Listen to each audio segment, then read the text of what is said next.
சிறகடிக்க ஆசை சீரியலில் அடுத்த ஒரு எபிசோடில் நம்ம முத்து இருந்துட்டு காரை நானே ஷெட்லேருந்து எடுக்க போகிறேன், அதை ரெடி பண்ணி நான் ஓட்ட போகிறேன் அப்படின்ற மாதிரி சொல்லிடுறாங்க. மீனா இருந்துட்டு இது ரொம்ப பெரிய ரிஸ்க்காக இருக்காங்க, இதெல்லாம் வேண்டாம் அப்படின்ற மாதிரி சொல்லிக்கிட்டு இருக்காங்க. அது எவ்வளோ பெரிய ரிஸ்க்காக வேணால் இருக்கட்டும், நான் அடுத்த ஸ்டெப்பை எடுத்து வைக்கலான்னு நான் முடிவு பண்ணிட்டேன், பயந்துட்டே இருந்தால் வேலைக்காகவே ஆகாது அப்படின்ற மாதிரி சொல்லிடுறாங்க. அதுக்கடுத்து தான் பார்த்திங்கன்னா நம்ம முத்துவும் அந்த காரை பார்க்கலான்னு சொல்லிட்டு கிளம்புற போது லாயர் வராங்க. என்னாச்சு மேடம் அப்படின்னு சொல்லிட்டு கேட்கவும், அந்த சிந்தாமணி வீட்டை ஏலத்துக்கு எடுத்தே தீருவன்னு சொல்லிட்டு கோர்ட்ல இருந்து சட்டப்படி நோட்டீஸ் அனுப்பியிருக்காங்க அப்படின்ற மாதிரி சொல்லிடுறாங்க.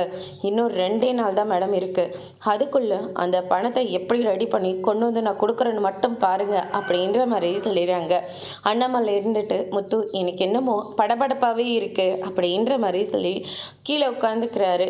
அதுக்கு அடுத்ததான் விஜயா ஒரு பக்கம் இருந்துட்டு அவ்வளோதான், நம்ம வீடு நம்மளை விட்டு போக போகுது அப்படின்ற மாதிரி சொல்லி ஃபீல் பண்ணிகிட்டு இருக்காங்க. அந்த வீடு நம்மளை விட்டு போகவே போகாது, நீங்கள் எதுக்காகவும் பயப்படாதீங்க அம்மா.